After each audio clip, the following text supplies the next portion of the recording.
पर बार बार इसलिए दोहराता हूँ कि मनन करने से आदमी का उस तरफ ख्याल रहता है और उसको दूर करने के लिए यत्न करता है।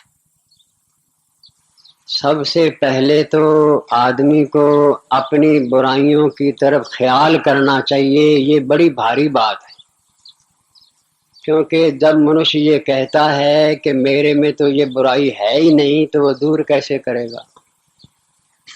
कोई कहे कि मेरे में ईर्ष्या नहीं, कोई कहे कि मेरे अंदर अहंकार नहीं, कोई कहे मेरे अंदर क्रोध नहीं, कोई कहे मेरे अंदर चिंता नहीं, कोई कहे मेरे अंदर चंचलता नहीं, तो वो दूर कैसे करेगा। सबसे पहले संतों ने कहा है कि तू ये समझ ले कि तूने धरती पर कदम रखा है, तेरी होश आई है, तो कोई ऐसा मनुष्य नहीं है जिसमें कोई गलती नहीं है। जो आदमी कहता है कि मेरे अंदर कोई दोष नहीं है, यही बड़ा भारी दोष है। ऐसा कोई संसार में व्यक्ति नहीं मिलेगा जिसके अंदर कोई दोष नहीं होगा। इस वास्ते सब जग दोष का मारा हुआ है। सबसे पहले अगर मनुष्य ने निर्मल होना है कीचड़ से, तो उसको ये एकांत में बैठ के सोचना है कि मेरे अंदर कौन कौन सा दोष है।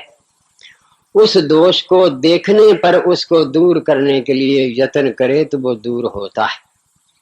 जो माने नहीं कि मेरे अंदर कोई ईर्ष्या नहीं, कोई माने नहीं मेरे अंदर अहंकार नहीं, मेरे अंदर क्रोध नहीं, मेरे अंदर चिंता नहीं, मेरे अंदर चंचलता नहीं, तो दूर क्या करेगा, वो नहीं कर सकता है। तो संतों ने कहा है कि सबसे पहले तेरे को ये समझना चाहिए कि दुनिया में ऐसा कोई आदमी नहीं है जो गुनाह से खाली हो। इसलिए अपने गुनाहों को देखना जो होता है, इससे भी गुनाह से आदमी बचने की तरफ जाता है। कैसे? किसी के घर में चोर आ गए, मालिक जाग गया, मालिक ने देख लिया कि चोर आए, चोरों ने देख लिया कि मालिक जाग गया है, तो चोर चुपके से खिसक जाते हैं, क्योंकि मालिक ने देख लिया है। ऐसे ही मेरे अंदर जो गंदगी है, मैं अगर देख लूं कि वाकई मेरे अंदर ये गंदगी है, तो वो गंदगी धीरे धीरे निकलने का रास्ता बनाएगी, क्योंकि समझेगी कि मालिक ने अब देख लिया है। वो गंदगी तभी नहीं जाती है कि जब आदमी उसको गंदगी समझता नहीं है। कईयों को मैंने कहा है कि सिगरेट कैंसर करता है, तो वो कहते हैं जी मेरे को डॉक्टर ने बताया है कि तेरे को अफारा होता है, वो सिगरेट से दूर होता है। अब उसका सिगरेट कैसे छोड़ेगा? नहीं छोड़ेगा। कहता हूं कि ये शराब जो है, ये आदमी को कई गुनाहों की तरफ ले जाता है। वो कहते हैं कि डॉक्टर ने अलाउड किया है कि थोड़ा बहुत संयम से पीता रहो। संयम की हद कौन बंद? मन में सोचा ही नहीं है कि ये गंदगी है, नहीं दूर हो सकती है। वो समझ जाए कि ये चीज गलत है, तो फिर समझने के बाद वो दूर होती है, नहीं तो कभी नहीं होती। कई लोग कहते हैं कि ये छूटती नहीं है, ये बात नहीं है। छोड़ना नहीं चाहता है मनुष्य, उसके लिए बहाने ढूंढता है, उसको गलत नहीं समझता है। इस वास्ते महापुरुषों का कहना है कि तेरे को पहले एकांत में देखना है कि तेरे अंदर दोष हैं, और इनको फिर तुमने देख के दूर करना है। अब वो कैसे करना है? फिर दोहराता हूं उन बातों को। ईर्ष्या है तो ईर्ष्या इसलिए होती है कि वो आगे क्यों बढ़ रहा है, उसको क्यों प्यार मिल रहा है। उसके लिए कहा है संतों ने कि तू संत का आशीर्वाद ले ले, नाम का सिमरन कर ले, तो आगे निकल जाएगा, तेरी ईर्ष्या खत्म हो जाएगी। इस वास्ते ईर्ष्या को दूर करने के लिए गुरु का आशीर्वाद और नाम का सिमरन तेरा पर्याप्त है, क्योंकि राम नाम के मेल से सद जाते सब काम। दीन दुखिया दरिद्र कंगाल, और राम राम जप होवे निहाल। ये निश्चय करके मान ले कि राम नाम के सिमरन से तेरी हालत बदल जाएगी। लेकिन कैसे बदलेगी कैसे नहीं, ये तो एक्सप्लेन नहीं कर सकता है, फील तो कर सकता है। तू बता तो सकता है कि मैंने जब से राम नाम लिया है मेरे दिन बदलने शुरू हो गए, लेकिन वो कहेगा कैसे कैसे का कोई जवाब नहीं है। इसलिए ईर्ष्या के मारे हुए आदमी को संत का आशीर्वाद और नाम का सिमरन, ये दो मोती गले में डालने चाहिए। इनसे ईर्ष्या आदमी की खत्म हो जाती है। चिंता के लिए कहा है कि एक बात का अपने मन में संकल्प कर ले कि जद मन डोले तेरा तू हरि का नाम ध्याया कर। जब भी चिंता आए तू नाम का सिमरन कर ले, नाम का सिमरन कर ले। इसलिए कि मन जब धैर्य को नहीं पावे, चिंता चित्त को चूर बनावे, तब राम नाम जपे चिंता चूर। आदमी को क्रोधी है आदमी, अगर वो समझता है कि क्रोध मेरा दूर नहीं होता है तो उसको संकल्प करना चाहिए कि मैं आज से मैं तीखा कड़वा कठिन शब्द नहीं बोलूँगा, कोशिश करूँगा मीठा बोलने की। कोशिश करने से वर्ष 2 वर्ष में आदमी को क्रोध के अंदर काबू आ जाता है। तुलसीदास जी को किसी ने पूछा है कि क्रोध को काबू में करने का क्या है? तुलसी मीठे वचन से सुख उपदेश हूँ और वशीकरण ये मंत्र है, तू तज दे वचन कठोर। तू ये कह ले अपने मन में कि कठोर वचन नहीं बोलना, बोली ठोली मार के मत बिंधो पर दे, मन मोती को तोड़ती तोड़े गहरा ने। अब ये संकल्प करने के बाद फिर भी तो तीखा बोलेगा, करड़ा बोलेगा, क्योंकि आदत पड़ी हुई है ना। लेकिन फिर भी तू समझ ले कि वर्ष 2 वर्ष में बदलना शुरू हो जाएगा, आना शुरू हो जाएगा। इस वास्ते आदमी के अंदर अहंकार है तो अहंकारी आदमी को चाहिए कि वो खिदमत करे, खिदमत करके अहंकार टूट सकता है। भगवान कृष्ण जी की मान सबसे बड़ा क्यों हुआ कि उनको पूछा कि आपकी ड्यूटी कौन सी लगाई? उनका एक जूते उठाने की, संभालने की, पत्थर उठाने की, डालने की ये ड्यूटी है। तो सेवा की ड्यूटी का शब्द सुनते ही उनका मान बढ़ गया।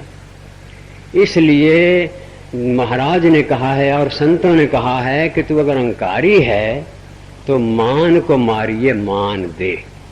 अहंकार है, मान तेरे अंदर घमंड है, मान है तो तू दूसरे को इज्जत दे दे, तेरा अपना मान नीचा होना शुरू हो जाएगा। 5वां मन का रोग हम पढ़ रहे हैं कि मन चंचल है। चंचल मन जो है ये परमेश्वर के नाम से ही ये स्थिर होता है। इसके लिए संतों ने कहा है कि यज्ञ तप ध्यान योग ही त्याग, वन कुटिवास अति वैराग, पर राम नाम बिना नीरस भोग। गुरु नानक जी ने कहा है कि निमक निमक कर शरीर कटावे, तो भी हम ही मैल नहीं जावे, नहीं तुल राम नाम विचार, नानक गुरुमुख नाम जपिए बहु बार। तू गुरु के मुख से शब्द लेके बार बार का जाप कर ले, तेरा मन चंचलता से दूर हो जाएगा। इस वास्ते ये जो रोग हैं, मन के रोगों को दूर करने के ये उपाय हैं। अगर आदमी ये समझ ले कि जो दरख्त फल वाला होता है वो झुका होता है, जिस बादल में पानी होता है वो बादल झुक के बरसता है, जिसके अंदर कोई रहमत होती है, बख्शिश होती है, उसका मस्तक झुका हुआ होता है। जिसके पास 4 पैसे होते हैं उसको पूछो क्या हाल है, कहता भगवान की कृपा है, दाते की दया है, गुजारा चल रहा है। जिसके पास नहीं होते उसको पूछो क्या हाल है, कहता सारे बैंक भरे पड़े हैं पैसे से। अरे कहाँ बैंक भरे पड़े हैं कि नहीं, फोक की बात मारता है तुम। इस वास्ते जो आदमी झुका हुआ है वो फल वाला होता है। तो ये आदमी को उपाय करने चाहिए। ये देख लेना कि मनुष्य धीरे धीरे इन उपायों से अपने मन के दोषों को काबू में कर लेता है। आज का वर्णन है मन की चंचलता का। उसके लिए कहा है कि मन की चंचलता को दूर करने के लिए तेरे को संत का आशीर्वाद और नाम का सिमरन, यही तेरे मन की चंचलता को ठीक कर सकता है। अब उस संत की निशानी ढूंढनी होती है कि जिसकी जो कहा है कि जो साधन को साध, जिसने साधन को साधा हुआ है, साधा का मतलब जिसने अनुष्ठान करके उस मंत्र को सिद्ध किया हुआ है उसको कहते हैं। ऐसे जिसने साधन सिद्ध किए हुए हैं ऐसे संत की संगति आशीर्वाद तेरे मन की चंचलता को दूर कर सकती है। जिसके लिए कहा है कि गुरु महाराज को डलहौजी में जब राम नाम मिला तो उनको सिद्ध मंत्र होने पर आशीर्वाद भी मिले कि जिस पर निगाह डालोगे मेहर हो जाएगी, जिसको आशीर्वाद दोगे उसका सफल हो जाएगा, जिसको स्पर्श करोगे उसके रोग दूर हो जाएंगे, जिसके घर में जाओगे वहाँ विघ्न टल जाएंगे। जिसके लिए संकल्प करोगे उसका भला हो जाएगा। तो ये सिद्ध जो होते हैं, जिन्होंने सिद्धि की होती है, ऐसे संत के लिए कहा है कि ऐसे संत के पास जाने से तेरे मन को शांति मिलेगी। क्यों कि नहीं शीतल है चंद्रमा, हिम नहीं शीतल होए, कबीरा शीतल संत जन नाम सुने ही जोए। तो कहा है कि नहीं शीतल है चंद्रमा, चंद्रमा भी इतना ठंडा नहीं है, और हिम नहीं शीतल होए, बर्फ भी इतनी शीतल नहीं है। कबीरा शीतल संत जन नाम सुने ही जोए। संत जन शीतल हैं क्योंकि नाम सुने ही जोए। नाम की बख्शिश है, नाम की कृपा है, नाम की सिद्धि है। तो इसलिए कहा है कि जाइए शुभ सत्संग में, करिए निर्मल अंग, श्रद्धा भक्ति सुकर्म की मन में लाए उमंग। तेरे को निश्चय करके सत्संग में जाना चाहिए। और सत्संग में, कौन से सत्संग में? करिए निर्मल अंग, जहां पर तेरे मैल उतरती है तेरे मन की, उस सत्संग में जाना चाहिए और उस संत के पास जाना चाहिए। और कैसे जाना चाहिए? श्रद्धा भक्ति सुकर्म की मन में लाए उमंग। श्रद्धा और भक्ति के साथ संत के पास जाना चाहिए।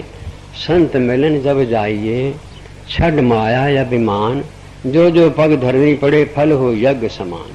जब तू संत के पास जा तो अहंकार छोड़ के जा और ये समझ के जा कि मेरे मन की मैल दूर हो जाएगी, मेरे बंधन कट जाएंगे, मेरी मुसीबतें हट जाएंगी आशीर्वाद से। तो जो जो पग धरनी पड़े फल हो यज्ञ समान, जो जो कदम तेरा धरती पर पड़ेगा यज्ञ का फल होगा। तो कहा है महाराज ने कि ऐसे सत्संग में श्रद्धा और भक्ति से जाइए, उसकी संगति करिए। फिर प्रश्न आया है कि ऐसे संत की संगति करने से जिसमें हर प्रकार की मेहर हो जाती है, जिसके पास जाना चाहिए। हमारे ग्रंथों में आया है कि हमेशा संत के पास चल के जाना चाहिए। संत के पास जाने से ज्यादा लाभ होता है, चल के जाना चाहिए। तो यही महाराज ने कहा है कि पास जाना चाहिए, पर श्रद्धा भक्ति के साथ जाना चाहिए। उस संत की निशानी क्या है? साधु वही जन जानिए, जो साधन को साध, सेवा भक्ति मिलाप से हरे पाप अपराध। साधु वही जन जानिए जो साधन को साध, जो लोगों को नाम जपने के लिए, प्रातःकाल जागने के लिए, जीवन को संयम में रखने के लिए कहता है और खुद भी साधता है, उसको साधु कहते हैं। जो साधन को साध, जो साधना खुद करने वाला है, प्रातःकाल कहता है तो वो भी 4 बजे जागता है, सिमरन के लिए कहता है तो खुद भी सिमरन करता है, संयम में रहने के लिए कहता है खुद भी संयम में रहता है, खाने का संयम कहते हैं तो खुद भी खाने का संयम करता है। तो पहली निशानी ये कही है कि साधु वह जन जानिए जो साधन को साध, सेवा भक्ति मिलाप से हरे पाप अपराध। जो आदमी कोई गलत रास्ते पर चलने वाला मिल जाए तो उसको बड़े प्रेम के साथ, मोहब्बत आदर के साथ मिले और उसको श्रद्धा से, प्रेम से और खिदमत से उसके जीवन को संभालने की, अच्छी तरफ लगाने की कोशिश करे, कभी नफरत नहीं करे। कई आदमी कहते हैं कि फलाने संतों के पास तो फलाने फलाने खोटे खोटे आदमी भी जाते हैं। भाई धोबी के पास तो कपड़ा से जाएगा, मैला ही जाएगा। प्रेस हुआ कपड़ा कौन धोबी के पास भेजता है?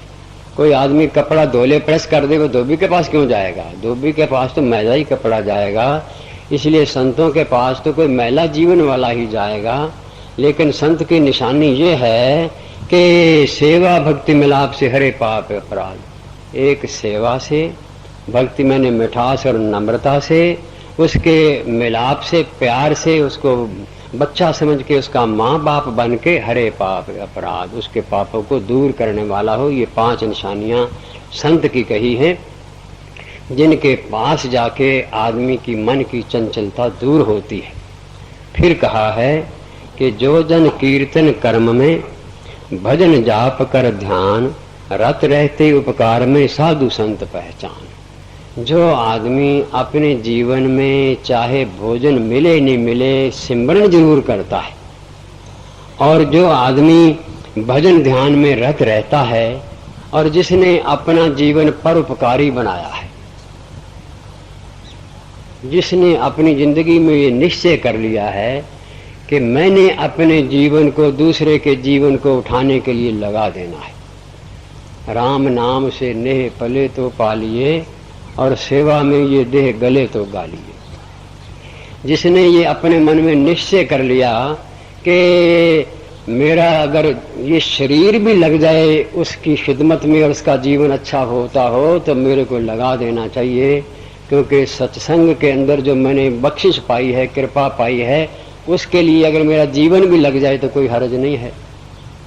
मैंने सुनाई थी कि किसी वृक्ष को आग लगी हुई थी और उसके ऊपर पंछी बैठे हुए थे। कवि गुजरा पास से, उसने कविता में कहा कि आग लगी इस वृक्ष को और जलने लागे पात, पक्षियों तुम उड़ते नहीं जब पंख तुम्हारे साथ। इस वृक्ष को आग लगी हुई है और तुम उड़ते क्यों नहीं जब पंख तुम्हारे साथ हैं। तो पक्षी क्या कहते हैं कि फल खायो जिस वृक्ष के और गंदे कीने पात, अब धर्म हमारा है यही जलेंगे इसके साथ। इस वास्ते अगर किसी को बख्शिश मिल जाए, भगवान की परमेश्वर की कृपा मिल जाए और संत का आशीर्वाद मिल जाए, सत्संग की नेमत मिल जाए, जीवन अच्छा बन जाए, तो उसका फर्ज है कि रत रहते उपकार में साधु संत जान, वो परोपकारी जीवन बसर करे। क्यों कि कबीरा सोई पीर है जो जाने पर पीर, जो पर पीर न जानही सो काफिर बेपीर। संत तो वही है जो दूसरे के परोपकार में अपना जीवन लगा देता है, नहीं लगाता है तो काफिर बेपीर है। पिछली दफा आपको सुनाई थी बात मैंने कि किसी शिष्य ने अपना जीवन गुरु के आगे सुपुर्द कर दिया, भेंट कर दिया, और गुरु ने आशीर्वाद लेके उसको ग्रहण करके अपना आशीर्वाद दे दिया। जैसे बाप और बेटा होते हैं, जैसे शिष्य और गुरु होते हैं, जैसे हृदय के ऊपर दुख सुख को लेने वाले होते हैं, ये रिश्ता बांध के वो अपना जीवन बिताते थे। रात्रि को चलते हुए जब जंगल में आए तो सोने लगे तो शिष्य सो गया, गुरु जागा।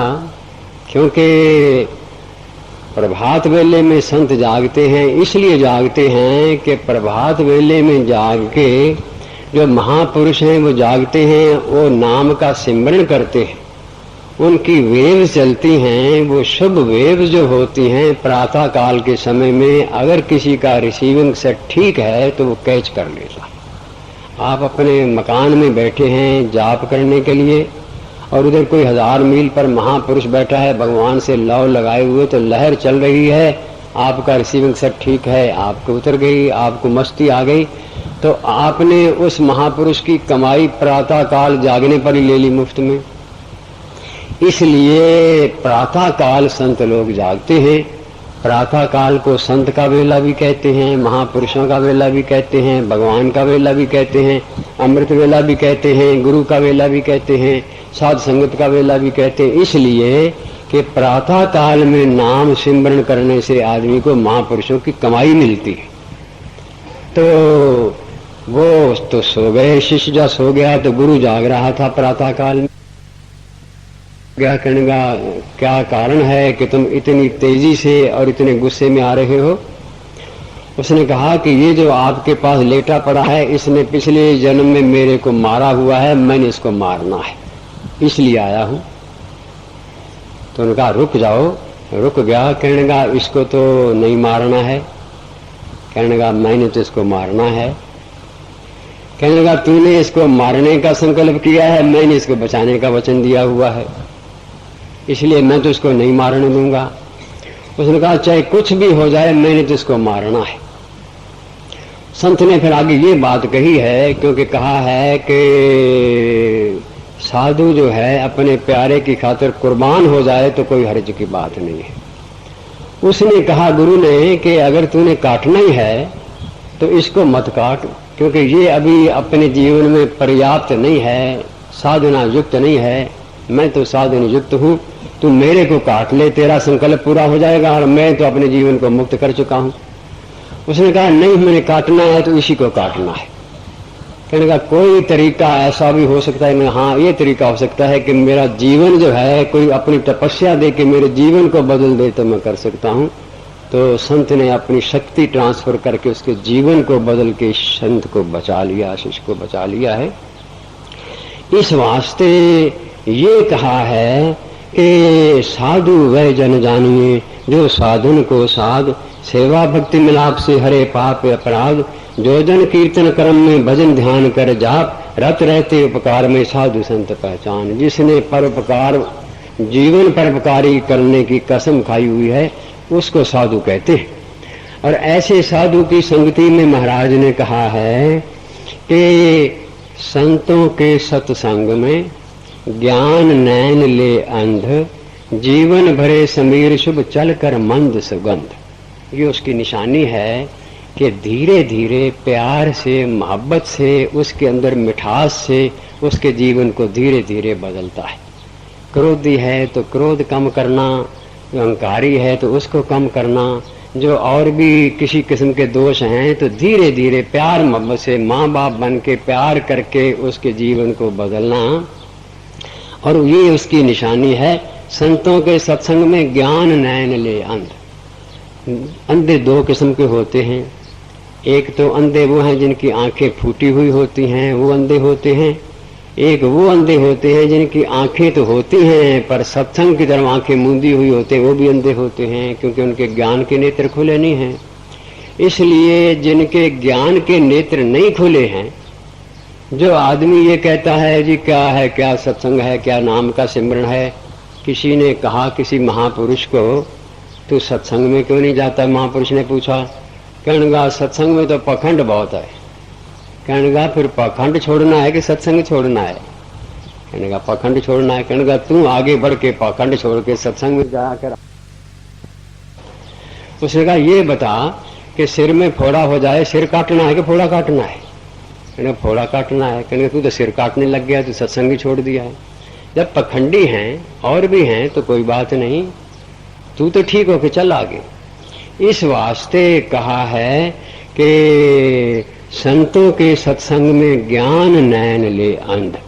जो आंखें होते हुए भी ज्ञान की आंखें जिनकी नहीं हैं, ज्ञान के नेत्र जिनके बंद हैं, अंधे हैं, उनको नेत्र कहाँ से मिलते हैं? उनको नेत्र सत्संग से मिलते हैं। जैसे महाराज ने भक्ति प्रकाश में कहा है कि दो मुसाफिर जा रहे थे, एक आगे जा रहा था, एक पीछे जा रहा था। जो आगे जा रहा था, आगे एक जगह पर मोती पड़ा हुआ था, तो उसके नजदीक जब 20 कदम पहले पहुंचा तो उसने मन में कहा कि आंख बंद करके कैसे चला करते हैं जरा देख ले। आंख बंद करके चलने लगा, 50 कदम निकल गया आगे। पिछला आ रहा था, आंख खोल के उसने मोती उठा लिया। आगे जाके दोनों इकट्ठे हो गए तो पिछले ने कहा कि मैं तो अब वापस जाऊंगा। क्यों? कहने का मेरा तो व्यापार पूरा हो गया। कैसे? मेरे को तो लाखों रुपए मिल गए, ये मोती मिल गया है। कहने का कहाँ से मिला है? कहने का उस कोने से। रोने लग गया। कहने का रोता क्यों है? कहने का मैं उस वक्त आंख बंद करके चलने की प्रैक्टिस कर रहा था, मोती निकल गया। कहने अब रोने का तो कोई फायदा नहीं है। अगर जवानी में या चलती गाड़ी में इस चलते चक्कर में तूने सत्संग की तरफ से आंख बंद कर ली, मोती तो निकल गया, फिर रोने से क्या फायदा है? इसलिए तू पाखंड की ओर मत जा। जहाँ सत्संग है, सत्संग का मतलब जहाँ सच्चा संग है, सच्चाई का संग है, उसको तो जीवन में तेरे को नहीं हटना चाहिए। बिन सत्संग विवेक न होई, पर राम कृपा बिन सुलभ न सोई। भगवान की कृपा के बिना नहीं होता है।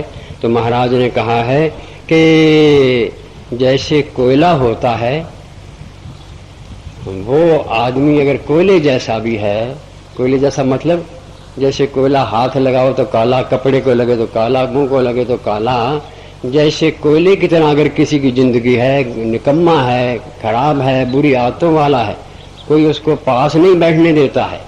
लेकिन वही कोयला अगर धरती की संगति करता है तो वो हीरा बन जाता है। ऐसे ही कोयले की तरह गंदे जीवन वाला भी अगर संत की संगति करे तो वो हीरा बन सकता है।